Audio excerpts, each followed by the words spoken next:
we have defined producing. I think in what you've said you said it well. Support systems, like creating support systems, be it interpersonal support systems, Hmm. monetary support systems, resources, et cetera, et cetera. But also the creation and overseeing of those support systems. I love what you said about having to, you know, you have to be mindful of problems and acknowledge them, Yeah. and set the expectation that, look, we're not going without problems. There are going to be issues at play, but that the important thing is that we as a unit overcome those and are all working. It's the important thing is that we all see the same problem. That's one thing. Yeah. And then after we've acknowledged it, that we're all working to correct it, or at least in some way lessen it, to the degree possible. Yeah. Um, I so agree. no, It it's the most efficient way to get it done. It's like if that's a producer's job to get things done efficiently and effectively, you have to pay attention to that sort of thing.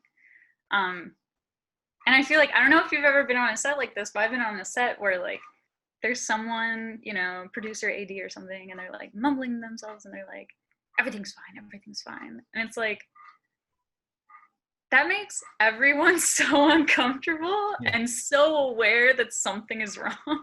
right, Um, and in a situation like that, it's like, where's the accountable party to make sure that everyone's on the same page and we all know that we're still going about the shoot day as usual and da da da. So it's like a producer is so necessary in those moments. I know sometimes people will be like, you look, sorry, my dog's squeaking. People see me on set sometimes on my computer or making phone calls the whole time. And they're like, what are you even doing like on set? And it's like, you can say that all day long, but then once someone needs support, it's mm-hmm. like the producer's got to be right there, There's got to be the person with the answers. There's got to be the person who, at certain points, it's like, has the faith, has the confidence to come in and say, even if you have this ridiculous issue, I see it, I see you, and we'll find a way to get things done regardless. And that's an oft forgotten, I think that often gets portrayed as like the fixer mentality, and I really don't like the fixer mentality Mm-hmm. of like, because to me that's just like as humans as robots and cogs as opposed to like, collaborative animals, which is actually what we are. So yeah, so I try to avoid the fixer mentality, and I'm like, no, it's like when you need your family. It's like when you need your kin, that you call on them and they have the foundation for you. Yeah, And like that's getting really intense about it, but at the end of the day, when things, when you need something, you call on someone you trust, and that should be the producer. And they should understand and acknowledge the fact that they are the person who accepts and gives trust in a whole group of functioning people. absolutely. Yeah, I mean, and maybe this just means that I'm a hippie too, but like when you describe it as kind of in a hippie sense, no, I mean, it really just breaks down to, I mean, you're one of those support systems that you're also overseeing is people's psychological well-being, uh, and Absolutely. and acknowledging that everybody's coming into a project, uh, entering at a different place, and during the course of a project, that can change from day to day, moment to moment, as we know Yeah. on a film Yeah. set. You can come in feeling high, and given the realities of the situation, leave feeling low. And obviously, you want to feel higher than lower as much as Mm-hmm. possible. So kind of dealing with the day-to-day grind of that, I think, is also something that's pivotal. It sounds like in terms of the more practical application Mm-hmm. of like producerial like responsibilities. Mm-hmm. Um, so it could anything from you know budgeting to scheduling to some of those sorts of things, there's always this cloud of mystery surrounding those things. How do those decisions get made? And how do they get made, in your opinion, in the kind of best, as you say, most efficient way possible? Like even starting from a very like budgeting 101 or scheduling 101 sort of level. How do Yeah. you approach both of those things? Yeah. Well, I guess like depending on the audience of this video, there's probably going to be people kind of different answers that are going to be helpful for different people. And so I just want to say up front, it's like you don't need a special software to produce a movie. Right. You can use your little, if you have Gmail, use your little Google Docs and like make a budget in the way that you know how. Make a line budget that says, this is what we're doing and this is how much it costs. And there's your budget. Like that's a functioning budget. Yes. I think one of the things that I went to school for film, but a lot of producing software and things like that, I taught myself and ended up having to buy myself somehow, usually on a student discount or something. But that's just one way to do it. You can certainly make your budgets and schedules in the way that feels most comfortable for you. And just as every project is different creatively, every project's going to demand different things logistically. I have some shoots where people are like, I don't even want call sheets, just email everybody. Like if I'm AD producing, they're like, just email people the time and place, it's fine. And I'm like, okay, if that's the way you want to do it, cool beans. Less work for me. That is, yeah. I just laugh at that because there's been many a project, like I'm personally more of like, I could get down with that personally, but there is such a sort of, film sets have a built-in kind of, what's the word I'm looking for? I mean, it's rules heavy. There's a historically codified and concretized and petrified sort of like outlook to everything that goes on in film that I think on the one hand, I know why those rules are there and why they've been passed down from generation to generation, but they also work in conflict, especially as you say, with newer people wanting to come into film. They get so intimidated by the kind of what's come before them that they think that they can't operate because they don't know all of the industry standards. Yeah. Which, like, having worked on studio stuff, I've mostly done like accounting on studio stuff, so I'm not even on set. I'm just in the office. But like, from that, you'll learn what a call sheet is. You'll learn what a PR is. Do you need these things to make a movie? Absolutely not. And yeah, that's why. Who's the Clerks guy? Kevin Smith. Kevin Smith, yeah. Yeah, I'm like, I bet you he didn't have call sheets on Clerks. Like, you know, so and that's why he's such a hero to so many people, because they're like, whoa, you can do, and it's like, yeah, people shouldn't actively be telling you can't do that. It's kind of like, if you want to learn, you'll eventually find a way to learn. But from the get-go, we're all, from us indie folks to the studio folks, everyone's trying to be scrappy. Like, studios have millions of dollars, but they're still being scrappy. They're still trying to.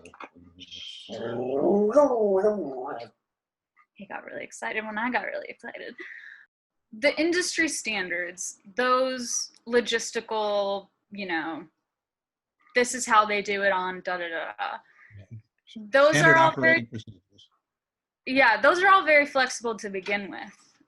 If you work on 2 different CBS productions in Chicago, you'll realize that. So that, again, is where kind of the flexibility comes in, of like, not just as a producer, but as any crew member, practicing flexibility is really, really helpful.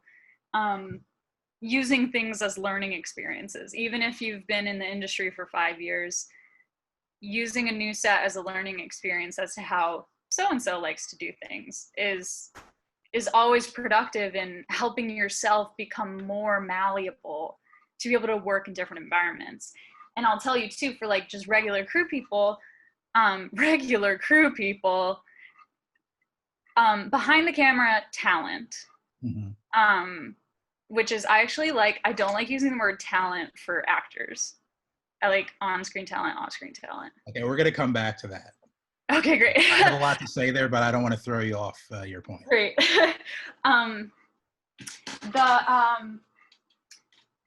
But it for like the best DPs I've worked with, are women. I'm not ashamed to say that. That is something that's so important. But also,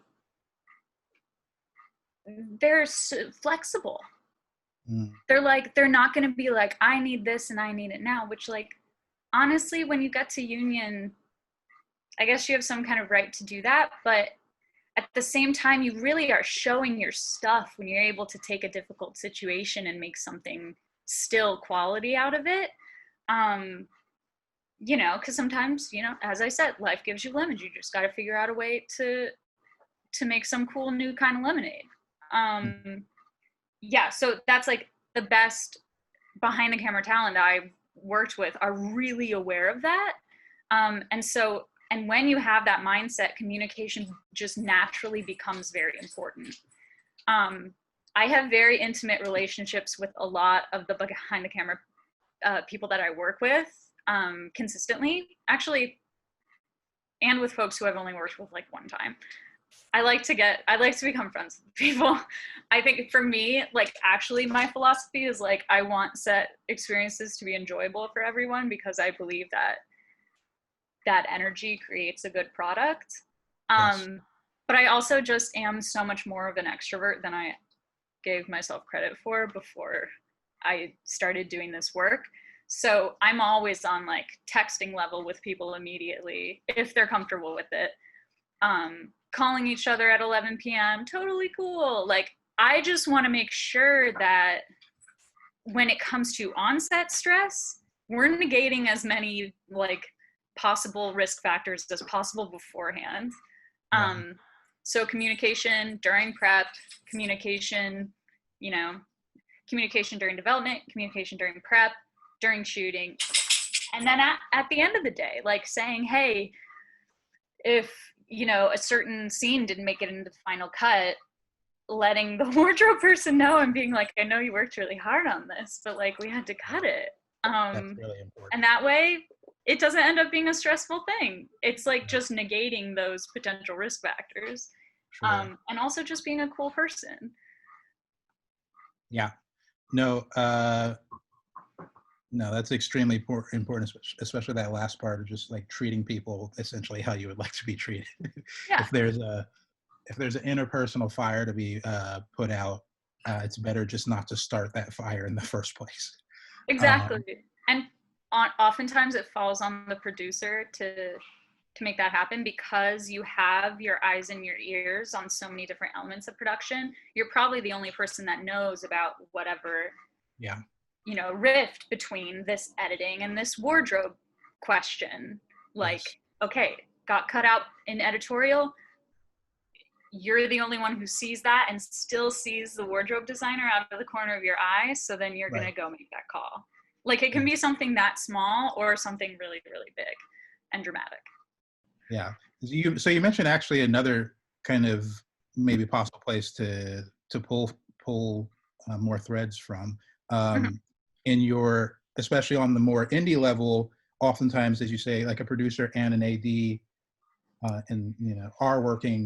are the same person. It's synonymous. But at the very least, they're working very closely hand in hand. And maybe you can talk about where for you does the line between, if there is a line for yourself, I don't want to assume anything, but where does producing and ADing begin? How do you work best with an AD? What are you looking, if you know you're not going to be the AD, what do you look for in an AD partner? Those sorts of things.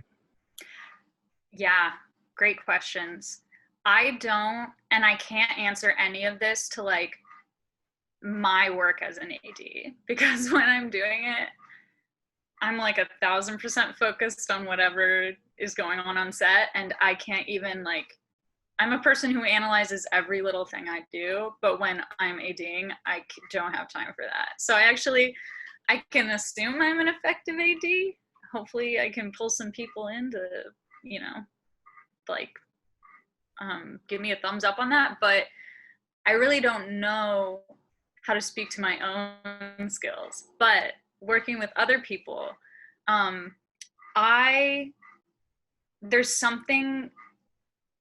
here's something. I don't like shouting on set. And that is just me, and like doesn't by any means mean that every set shouldn't have anyone shouting on it, because like some people just are loud. But I think there's like this scary shouting AD idea of like, and again, that's the hierarchical, that's the like being in control idea of how to run a set that I'm just not that into. And so I want to kind of lean in the complete opposite direction of, I love ADs who are very mindful of their own presence, as in not stressing people out. Yeah. I think that's the one time that when I'm ADing, I kind of flip, is when I feel that I'm stressing someone out. I'm like, oh God, that's not what I'm trying to do. But someone who is like not, and again, different for every project, but like a good leading fixture who's not overwhelming to anyone on set, who's willing to communicate with the producer, because sometimes ADs aren't, and that's so weird. They're like, it's me and the director, don't worry about it. And I'm like, I have to worry about everything. Why should I not worry? Sure. You don't have to name names, obviously, or projects, but can you think of a specific example to give more concrete as to like what type of problems have developed when an AD doesn't communicate with a producer? How about when anyone doesn't communicate with a producer? If you just say, I'm going to go do this thing, I'll be back when I'm done. Like, that's the thing that happens. And sometimes, like, the director and the DP will disappear, and they're, like, off doing a thing. And you're like, I get that it's fun and, like, cute for you to do that. And I actually love that. I want people to have experiences like that and be like, we're just going to disappear for a minute and get this shot. But that leaves a void of anyone knowing what's going on. And if there's a producer and an AD in a room and the sound guy looks over at them and is like, what is happening right now? Should I be like, should I be with camera? Like, what's happening? Sure. And you don't have an answer for them. Unfortunately, that's like a failure to do the job. And if you are instigating that behavior, you're causing someone else to do a bad job, and like that kind of sucks. Yeah. Or it's not a good question if it's about lunch. I swear to God, it's like, I don't know if it's just me. Maybe it's because I'm like the mom, but oh my goodness, every set I can't get enough people to ask me that question. Yeah, I mean, I think it fluctuates. Lunch, I mean, there's so much to talk about in terms of food on set, and you know, the emotional kind of stability of the production, in a lot of ways, centers around food, just like in our regular life. Like, food is very wedded to to emotional our emotional responses to things. So it does make sense that on set that becomes an area where people are highly curious and have strong feelings about, for sure. But you can't please everybody. But you will never please everybody. And also, if we're having roast beef and you hate roast beef, you don't want me telling you we're going to have roast beef in 3 hours and you're just going to be hungry all day. Yeah, for sure. I mean, are there ways that you, like, very basically, how do you meal plan on a set? How do you make sure that if somebody doesn't like roast beef, that they're not completely screwed? Totally. And how, when you already start with the premise, okay, everybody's not going to be happy all the time, how do you make most people happy most of the time? Yeah. in doing that sort of thing? True. I grew up in a sort of big family, so like there was a lot of like snack making and things going on in my house. So like maybe I just think this is easier than it is, but like you can still have staples of really healthy stuff, and you can still have easy, grabbable, snackable things, and you can have healthy meals. I am vegan by choice and was vegetarian for a dozen years before I became vegan. And it's not so much and I know so many people are like, oh, you have to find alternatives for everything, da da da. And I'm like, no, there's insanely healthy, there's much healthier cultures than American food culture. And oftentimes I model off of those. I mean, I've had sets where I know. So, oh, yeah. And like everyone goes to Sultan's Market. Sultan's Market is the raddest. Mediterranean food is insanely good for energy. I worked in a Mediterranean restaurant, so I know this. It's insanely good for energy. Life longevity, like Mediterranean people just live longer because mostly attributed to their diet. And there's lots of vegetables involved. I think vegetables are totally underrated on set.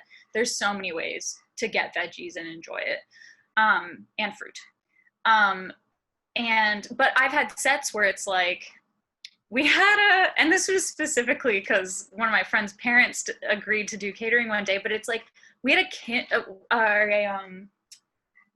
we had like basically a bibimbap bar and like fresh kimchi from my friend's parents. And Right on. that was the best on-set meal ever. And I'm like, I would so much rather have that than Demos, and all we had to do was pay for the stuff. Yeah. Pay for like if you can get it you know. cost effectively, I'm all for it. Yeah. So there is a way to do it cost effectively too, and it's again, it's like a thing that takes a little more effort ahead of time. But if you're willing to put in that time, I think it pays off. I think people have much better. I'm trying to lean away from 12-hour set days. I think that's not productive or humane, really. But you can have a much more effective 12-hour set day when one of your meals is not Dimo's pizza, you know? When one of your meals literally is a giant slice of pizza and makes you want to go to sleep. Right. Like that does not make for a productive period of time. Native Foods has amazing catering. Native Foods has really, really good catering. If you get like noodle dishes with like rice noodles instead of carb noodles, or I guess rice is carbs. My friend told me that yesterday. Rice noodles instead of like wheat noodles, that is equal amounts protein, more energy.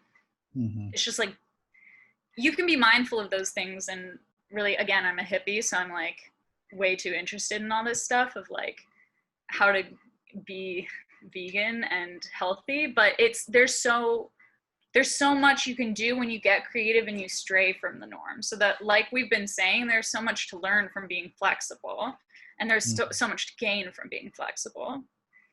And it can come down to something as simple as food that can be really productive in that way. There is a specialization of roles on a film set, or let's say there can be. I think on indie level, we're oftentimes asked to wear multiple hats. And I think that's fine to recognize people's special talents and abilities and roles. Where it becomes a problem oftentimes is where the one role is favored over the other. I think every role is going to be favored over another at some point in time, but where there's an expectation that somebody has a superiority, let's say, because they wear a certain hat. You mentioned, and this can kind of get into another conversation, but you mentioned earlier about you like having female cinematographers, and there is like I feel like there is a superiority built around the apparatus of the camera. It's this magical thing, and it does have to do with some with the fact that it patriarchal. was a magical thing when it was first created. Sure, I mean, yes. that makes no sense, right? Right. Yeah. Yeah. Yeah. But it's like if we're all sitting. Everybody who's not a cinematographer is looking at the camera and going, "Oh, it's that magical thing. How does it work?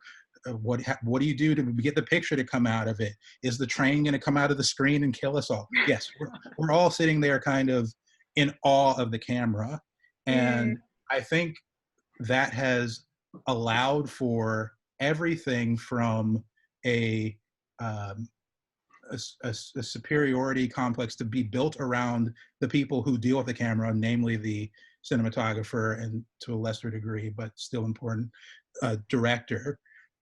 um, and that has played into everything from who gets to access the camera, be it like mhm. race, class, or gender wise, or from everything to like, PAs being lesser individuals because they're not in any way, shape, or form ever to touch or even look They're at a not camera. doing anything. Right, exactly. Yeah. And so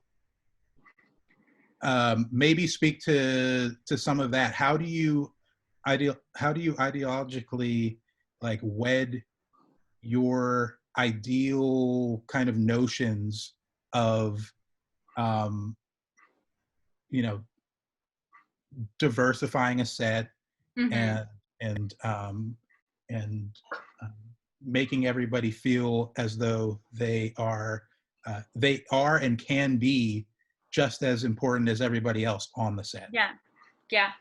Um, so I feel like I should start in saying that I'm like I am super privileged in that I think I get to exercise my ideals a lot more than some other people do. Whether that's my own motivation or the opportunities that I've come across, it probably is a huge combination of both. But it's like there is no, for me, there is no shade to someone who has an ego. I understand that there's people with egos in this world and there's people with egos in this industry. And I just don't usually want to work with them more than the one time. So it's like, to me, I hire the people that I want to help me create a really comfortable environment. Yeah.